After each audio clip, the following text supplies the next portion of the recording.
Hi everyone, I'm Robin from Gardening with Mama Bird. So we're about 4 to 5 days into spring and I'm super excited. Today's my first day off from teaching and I get a spring break. And the weather, well, it's a little bit chilly out here and we're waiting or anticipating for rain today. So I thought I'd sneak out here and see if I could squeeze in a little garden tour. So I thought I'd get out here and show you what the beginning of the spring looks like in my garden. This is my curbside or street side view. And I think what I want to start with, which was a little bit surprising to me, I planted last summer this jacaranda tree, which is a semi-evergreen tree. And obviously there's nothing at this point about it semi-evergreen, but it is pushing out some adorable little shoots of leaves here, which I'm super excited to see it fill in. Now my shrub in the backyard, it has been semi-evergreen and still has foliage on it. So maybe this one after time, once it gets established, will do the same thing for me. Over here we have mock orange and it has put out a lot of different green colors. I love that it has the dark green and then the new growth has the lighter green in it. It's just really pretty and it's an easy maintenance plant. Up in the front here, I still have left my Dusty Miller that I planted from seed last year. And this is the first time they are starting to pop out with some flowers, which is not really why I grow the Dusty Miller. I like the leaves on it. And these will probably be trimmed back and relocated. I left them to see how they would tolerate our winter season here in zone 9B, and they've done really good. They actually have done better than some of the other Dusty Miller that I've planted. I only lost a couple of them, and I don't think it was from the weather.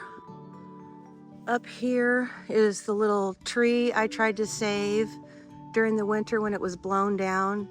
It's a sweet broom tree, which I know a lot of people say is invasive in areas, and this one is not invasive at all, but it really struggles because you can see the dead areas in it. It gets caterpillars like crazy, and I've treated it over and over and over, and I'm thinking as much as I love it, it may have to go.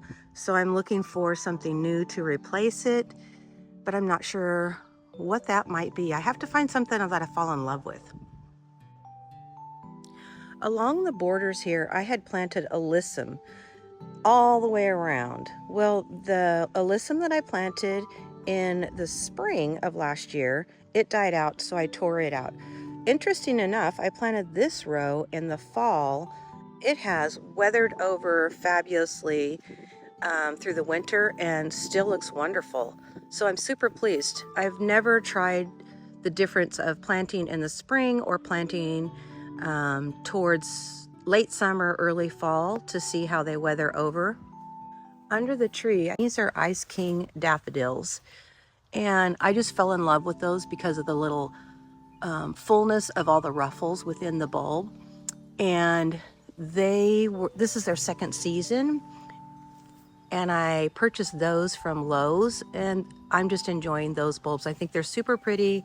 I love the little pale yellow within inside the flower. Then as we walk along here, I have a lot of area I need to figure out and plant out this year. So I have lots of options. All the little pansies, which are so pretty, they just add so much sweetness to the garden. Every one of them in this little area are volunteers that have blown from another area in my yard. So I have all these little babies popping up throughout this bed, and I've just left them until I decide what I want to plant where. Along here I have little green gem boxwood, and I bordered my sidewalk with those. Those only get about 2 foot by 2 foot round. They should stay in a sphere, so they're going to be a low maintenance plant. And I'm excited to see those grow in. I can see already the little green new life in them. And down over here, I'm getting eager to do some planting, so I've made a few trips to the nursery and I purchased some saxifraga, which I've never planted in the garden before. So I'm gonna check into it. I don't know if that in our zone will tolerate the heat and the sun. so I haven't decided where I'm going to plant them. I also purchased these little flowers that look like little daisies. I am so in love with the color, with the little peachy margins on the outside and then the very soft yellow on the inside. Not sure how you pronounce the name of it, so here's the tag. It says it's hardy zones 10 through 11 and it's an annual, but we'll see. I have some that I have grown in the backyard and they have been hardy for our zone, so I'll be excited to see how these weather in my yard. Here on the way up to my front door, I have been spending a few days or a few weekends out here weeding a lot. The little snowman, he's ready to go inside, and my astromeria is pushing out new growth, and this is a new one for me. My little English daisies that I planted in here last year, I have a couple reseeds, so we'll see how those do. And then back behind it, I have lamb's ear, and this is the first year in a long time that I have done a hard prune back on it so I could pull out all the soft, wet, yellowing leaves that had died in there to hopefully keep out some of the pest. So that has all been cleaned back and it will fill in quite well. I'm already seeing a lot of new growth in it popping out. So this actually all was planted just from a couple cuttings from my mom's garden, and I just have a little drifted in there that I just am always excited to have every year. Along the garage wall is the Spire euonymus. Those have been in there for quite a few years, maybe 4 or 5 years, and they were planted from 1-gallon pots, and they were probably only a foot to foot and a half tall. And they span the garage wall to soften the wall. And the one thing I have noticed that I have to get on top of, this is the first year, several of my evergreens are being infected with some mold issues and some pest. And so I will be treating those with some neem oil when the weather is appropriate and it doesn't wash it away. This is a more recent planting of my laurel petalum on standard. It's a razzleberry, and I was attracted to it because I like the lighter green leaf on it with the bright pink fringy flowers. This has received a little bit of pruning. It had probably little shoots that were going out at least a foot to a foot and a half all over, and it looks like it had a crazy hairstyle, so I did prune on that. Back behind that I have a salvia, and below that is some bee balm. The bee balm looks like it's spread quite a bit, and that's one that I'm not sure I'm going to keep in the ground because I do struggle with pest on the bee balm. So if anyone has any suggestions on a plant that I can plant near it to help with that, drop me a comment in the comment section. I'd really appreciate that. Down below this is a hydrangea that has pushed out all its new leaves, and I'm super excited. This is probably about as big as it's going to get. I need to find the name of it. I'm not recalling what it is, but it gets such beautiful pink blooms on it. Down below that I have lamium, and it does very well as long as it gets enough shade in the summertime. Some of it does die back, but you can see a lot of it is still here and weathered over through the winter very well. My sedum in here is growing well. You can see I still have bits of fall in here that I need to come in and clean out. Over here I have some Hanacloa gold grass. It's pushing out new shoots and will fill in this entire area.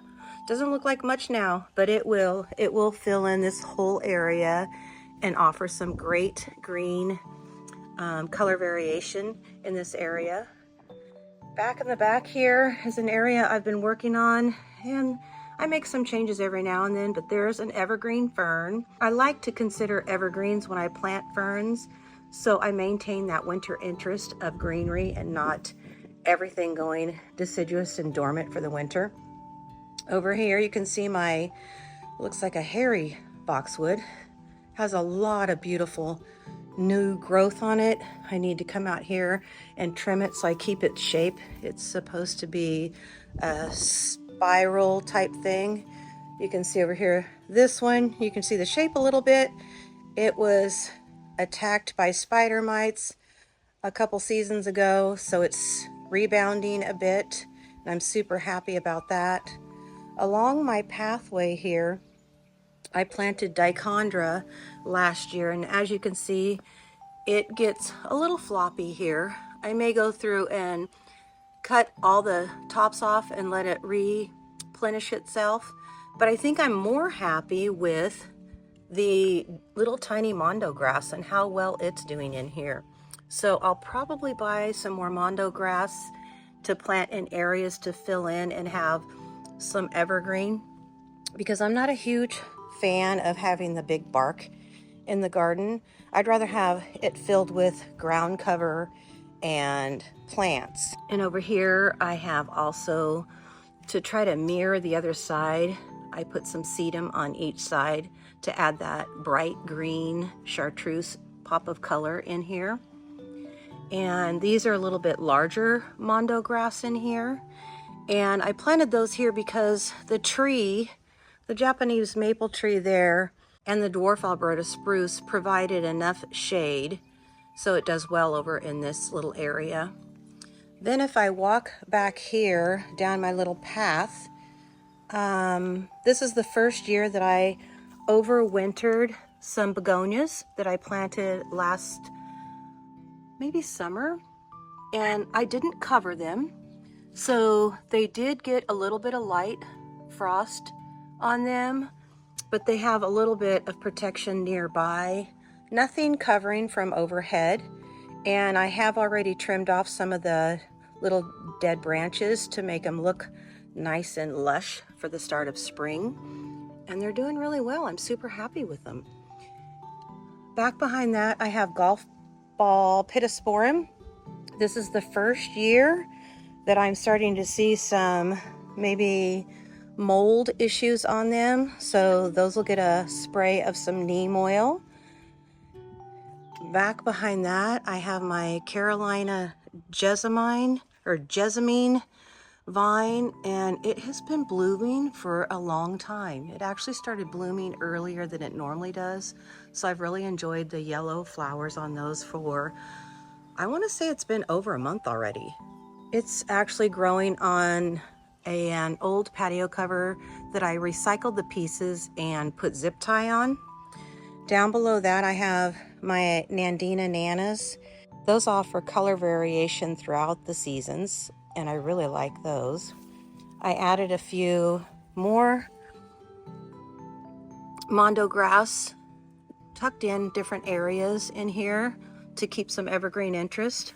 Along here I have some sweet William dianthus that I'll probably do a little trimming on to keep them from looking too leggy in here. And back here, my little tag is gone, but I recall it being a germander or something, and it had some life in it with some taller sprigs, but I went ahead and trimmed them back since it had so much new growth at the base. Look at here, my little violas are popping up everywhere on their own. You could see none of those over in this area have been seeded by me, but have blown in from other areas in my garden. And for some reason, there are a lot of them over in this little spot. And there's even more falling in between all the little dirt crevices between the path rock. Those are all self-seeded little violas. This is something new I just found at the nursery, and I'm going to try in my yard because I do have a smaller landscape area. So this is a tiny tough stuff, and the reason I purchased this one was I really like the idea of a reliable bloomer, and also the size of it. It gets 1.5 to 2 foot tall and wide. I will be providing it with more shade than some of my other ones, because when I shop for hydrangeas, I tend to look for the panicle because they can withstand a little bit more of our heat and our hot weather here in Zone 9B. So I'm contemplating whether this one is going to go in the front yard or the backyard. Look at all the little blooms already starting to pop out. I'm excited to see those and what they look like when they've bloomed all the way out and how long they last. Let's take a walk over on the other side of this garden bed. And weeds are everywhere. That's one thing you are always guaranteed every spring are lots of weeds. Down here I have some little ears falcon repin or falcia repin, which is I planted last year as a ground cover, and I was not sure, I wasn't able to find any information on it, whether it would be invasive or kind of stay within its little area that you plant. It does send some little feeder shoots, so I'm going to be watching it, see how much it grows in here. I do like that it stays small. It will get tiny little flowers on it and provide an area that's just filled in, so I again don't need to put any bark down. Over here at this tall shrub here, or sort of tall, it's going to grow, is a Wilma Goldcrest cypress. It only gets about 2 foot wide and I believe 6 to 8 foot in height. So I was excited to find that it would tolerate more sun and also give me some variation of green throughout the winter. Below that, this Hanacloa Gold, it is sending out shoots a lot earlier. This one's already looking quite full and pretty. Then if I span over here, I have another one. It's not quite as flush and new in the center, but it will happen.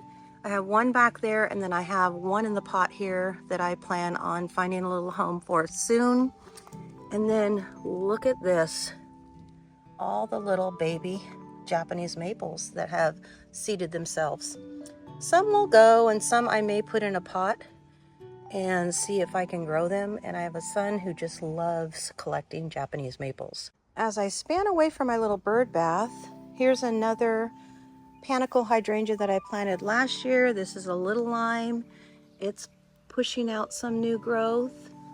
This one gets a little larger. I think it's 3 by 5 maybe. So this should fill in this area. And then my first winter of the pom-pom evergreen, it did well.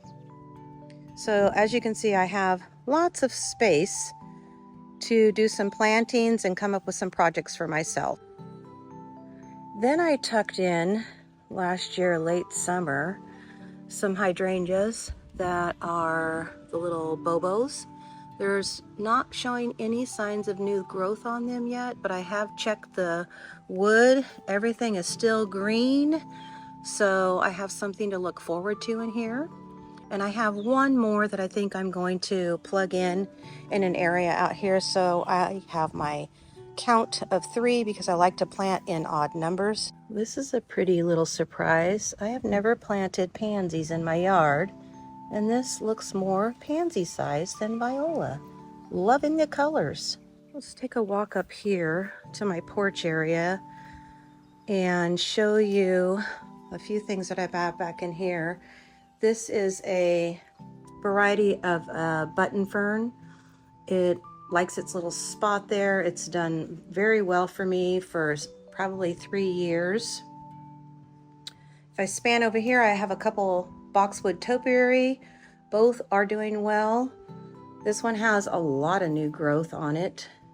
You can see there, the light green is the new growth and then the deep green inside. Over here, I have a leather leaf fern that this is the first year I decided to cut a lot of it back because it was getting leggy looking and I wanted to fill in and look more full. So I did some hacking on it and it is sending up some new growth that's fun to watch. Then over here I have another button leaf fern, and I think this is one of my favorites, and it's just filled in nicely. I have a couple heuchera tucked in here. They have not always done that fantastic for me, but I keep trying because I like the color variation in here. Up above this, I have a hydrangea on standard, and for the life of me, I cannot remember what the name of it is, so I'm gonna have to go dig through all my tags, but it is also pushing out some leaves. Now this area, I put it in a pot because I wasn't sure if it was gonna get adequate sun, but I knew I didn't want to give it too much sun. So as you can see, this area has a little pocket that comes through and provides it its sunlight. And so far, I'm happy with the results. It's starting to sprinkle on me, so I'm going to try to wrap this up. Over here, several weeks ago, I bought some pink liatris, planted the bulbs in pots so they could sprout up, and then I can determine where I want to put them in the landscape. Along this side of my driveway, I have some green mountain boxwood. Those have been in there for probably 4 years. They're growing quite nicely. I slightly shape them, and then along the side of that you can see a row of, I believe that's Gulfstream Nandina, for a little hedge and some color in this area alongside the green mountain boxwood. Down below this, which I've tried to take some of it out and it just keeps coming back, is a pelargonian. And you can see it's getting ready to bloom. The blooms are gorgeous on it. It just is a bit to maintain over here in this area. And then I have a couple plants sitting out here trying to figure out how I want to tackle my next project. So I'm excited about that. Then over here, this is like, whoa, I planted last year bunny tails. I planted them in the house, in my little seed area closet, and these are all reseeded from last year. So if you plan on putting bunny tails in your garden, expect to have lots the next year. I'm not sure how I'm going to tackle this and what I'm going to do with it, but it has been fun to see in the meantime. Over here, I've already trimmed back my autumn joy sedum, and it's pushed out a lot of new growth, but I can already see something's in there munching on it that I'm going to have to address, but I'm excited to see the blooms popping out on this. So that does it for my spring March garden tour. I hope you're as excited as I am to get out in your garden and create that special place for you to enjoy throughout the years. Drop me a comment. I'd love to hear from you, and happy gardening.